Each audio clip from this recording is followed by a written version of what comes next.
Dear self, kumusta? Okay ka pa ba? Ako na lang magtatanong sa'yo kasi wala namang magtatanong na iba. Ako na lang mag-uusisa kung talagang okay ka pa ba? Nakakapagod din pala, no? Yung gulong-gulo ka na pero wala kang ibang masabihan ang nararamdaman mo. Yung gusto mo sanang sabihin yung mga hinanakit mo, kaso wala palang available na makikinig sa'yo. Ang sarap magkwento, kaso walang handang makinig ng mga hinaing mo. Parang problema, sarili mong comfort. Kaya kahit gusto mong magpatuloy, di mo maiwasang mapagod. Self, bakit ganon? Bakit parang palagi na lang tayong naiiwan sa ere pag ganitong sitwasyon?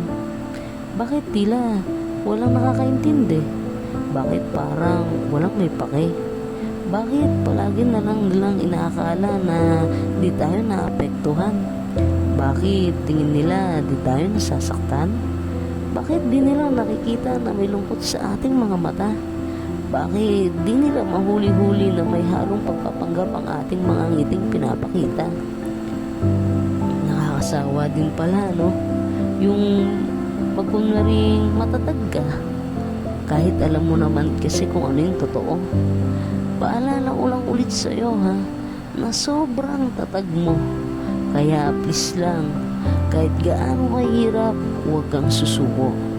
Di naman panghabang buhay ang sakit na ating nararanasan dahil may bahaghari at araw na magpapakita sa bawat pagkatapos ng ulan.